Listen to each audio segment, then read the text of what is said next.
Gen Z has a different relationship with marriage than any past generation in the United States.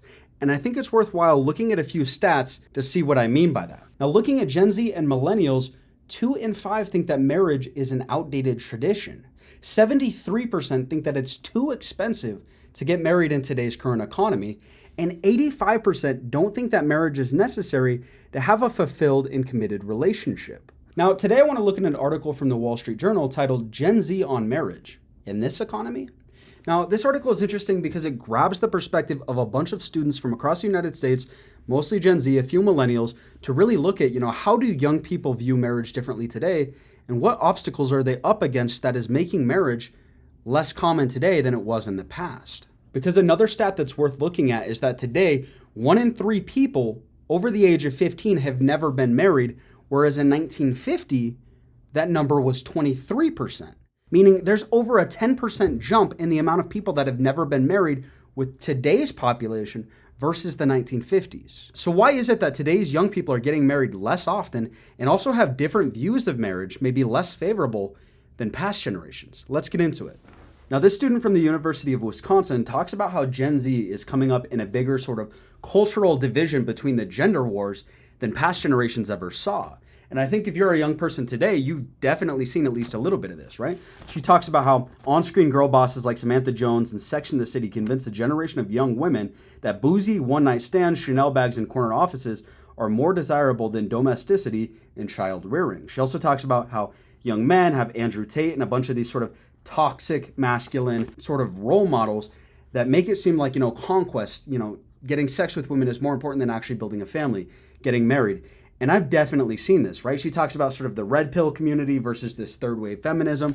And this is something that I think a lot of young people have seen today. Now, ultimately, the student ends her sort of argument by saying, for thousands of years, marriage has been a building block of productive societies. Despite modern sentiments to the contrary, men and women need each other.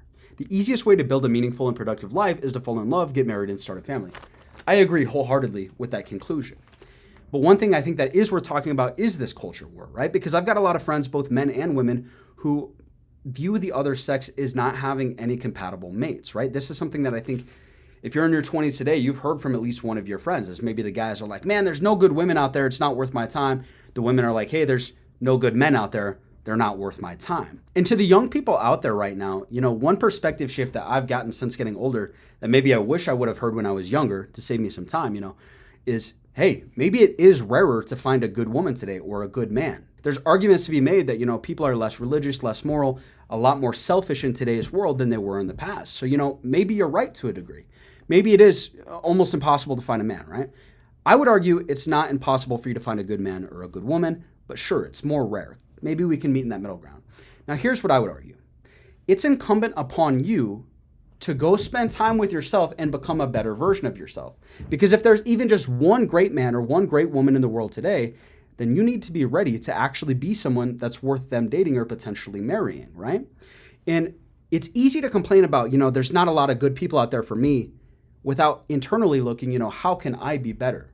So one thing I wish I would have heard when I was younger is, spend less time complaining about other people and more time internally working on yourself, talking about faith, wrestling with these ideas. What do I really believe in? How can I serve other people? What is my career going to be? What impact am I going to make on the world? And once you really start to do that, right? Once you become somebody that you actually respect yourself, it's going to become a lot easier to spend your time single. You're almost not going to care as much. Do I have a boyfriend or a girlfriend? Why can't I find anybody? You're going to enjoy that time with yourself, and you're going to be so focused on what you're doing with your own life that ultimately you're not going to settle when some girl or some guy comes around that's lower quality. And I know that sounds harsh, but you're going to enjoy time with yourself so much and have so much going on in your own life that the only way you're going to put that on pause maybe or kind of reel that back for a little bit to go on dates is if that other person is so great that it's actually worth your time. They're actually, somebody worthy of dating. Ultimately, that's something that I think more young people need to hear today because, a lot of these culture wars that you see online are just trying to divide you. They're not actually trying to help you. You're going to be happier if you get a quality relationship and a quality marriage in your life. But at the same time, you don't want to settle. So focus on you and wait until somebody comes along that it's literally a no-brainer that you should be with that person. Now, if I know the red pill community online at all, there's going to be a segment of you guys your wheels are turning, you're going, look, but I don't want to get married. That shouldn't be the goal for a man today. Marriage as an institution in the United States is used to hurt men, right? If a woman divorces a man, she can take half of his stuff. There's men out there going, what if I build all this wealth and a woman takes off with half of it? I understand. This part of the article talks about cohabitation versus marriage. What are those differences? There's a big section of men today that go, I just want to date. It's safer for me financially and otherwise. And there's a section of women too that go, look, I just want to date. I don't want to be too tied down. Let's look at what this says. In recent decades, cohabitation has become an acceptable alternative to marriage, so that by 2019, 85% of American adults believed cohabitation was acceptable. That's the stat that we just saw a minute ago. On top of this, a majority of 18 to 29-year-olds thought society was just as well off if cohabitating couples didn't marry. Now, what we have here is a claim from the young people, primarily Gen Z, 29, a little bit of millennials, a claim from the young people that, hey, we think that cohabitation is just as good as marriage. It's not, and this is something that we can actually look at data for. Married individuals are 15% more likely to feel very happy with life in general than those who cohabitate or don't get married. Both married men and married women live longer than those who aren't married. This one isn't friendly to talk about, but you're actually safer if you're married because there's lower rates of domestic in married couples than cohabitators. And on top of that, contrary to the main narrative that you're going to hear, married men actually earn more money than unmarried men. Let me read this. A broad and deep body of scientific literature suggests that for men especially, marriage is a productive institution as important as education and boosting a man's earnings. In other words, getting married is going to do as much for boosting your earning potential as getting an education. Married men make, by some estimates, as much as 40% more money than single guys. Men are 4 times less likely to cheat on you if you're married than if they're cohabitating with their girlfriend. And this one's for the guys out there. Women are 8 times less likely to cheat on you if they're your wife rather than just somebody that you're cohabitating with. And there's also research to show that marriage is good for your mental health. Married men and women are less depressed, less anxious, and less psychologically distressed than single, divorced, or widow Americans. In other words, being married actually boosts your mental health, which is something that you probably don't hear from a lot of married men out there. And then this should be common sense, but if you're married, it's going to be easier for you to probably get health insurance than if you're single or cohabitating and unmarried. So when we go back to this claim that's primarily made by Gen Z saying, yo, society is just as good off if people are cohabitating versus getting married, that's not true.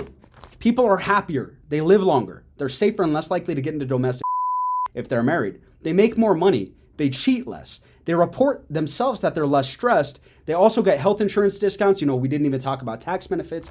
And there's also research to show that kids who come from stable, positive marriage environments actually have higher academic test scores and less issues overall. Now, I know that's not pleasant to talk about, and that is contingent upon the health of one's marriage. But Gen Z's argument that, cohabitation is just as good as marriage, that's not true. If you're calling marriage outdated, fine, but the outdated system works better than cohabitation. These are stats. So with all of that said, it's pretty undeniable that marriage is better for society and the individuals in America today, whether Gen Z believes in it or not. But there is one component that we still haven't really fully talked about, which is the economic component, the financial component, right? We talked about how men typically do make more money when they're married than single men. But there's still this argument, right? And the headline of this article really sums it up well, which is Gen Z on marriage in this economy, right? There's this feeling from Gen Z that, marriage is just too expensive today. I don't have the resources to even think about it, right? And this is something that we can talk about.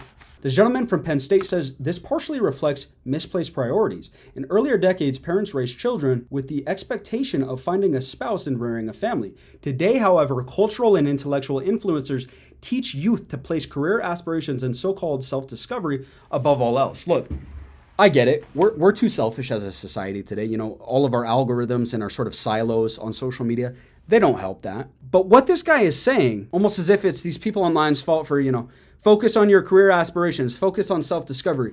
The fact of the matter is, man, the world is far more expensive today than it was for past generations. Basic living expenses like rent, right? Like having, a vehicle, gas, everything is just up. So kind of jabbing the kids here saying, you guys are too focused on career. No, we can't have kids. We can't have an ideal marriage without money. And I don't think it's unrealistic to say that, an ideal marriage is owning a roof with enough rooms to have a couple of kids. This guy continues his article saying, marriage offers men and women alike a gateway to intergenerational wealth and meaningful life. We've already talked about that, right? There are a lot of benefits that come with a happier life, better financial situation if you are married, but it's the barrier. It's getting into marriage that's difficult. And I think this person really hits the nail on the head when they say we have different priorities. Gen Z priorities are different from those of other generations, rightfully so, considering that in today's economy, housing, inflation, mortgage rates, and tax rates have all increased to the point where supporting more than one person on one income after college graduation has become nearly impossible. This is the frustrating part. The economy and the system that we've inherited from past generations who couldn't handle their finances correctly is making it more difficult for us to do the things that are going to fulfill us and make us happy in the long run. So to wrap everything up and really add clarity to where Gen Z is at as a generation, yes, it is more financially difficult to get married today than it has been in the past. The barrier is more difficult. To get a house where you can start having a family, more expensive, right? Transportation, all of these different things. Wages have been stagnant for the last 40 years. We understand that.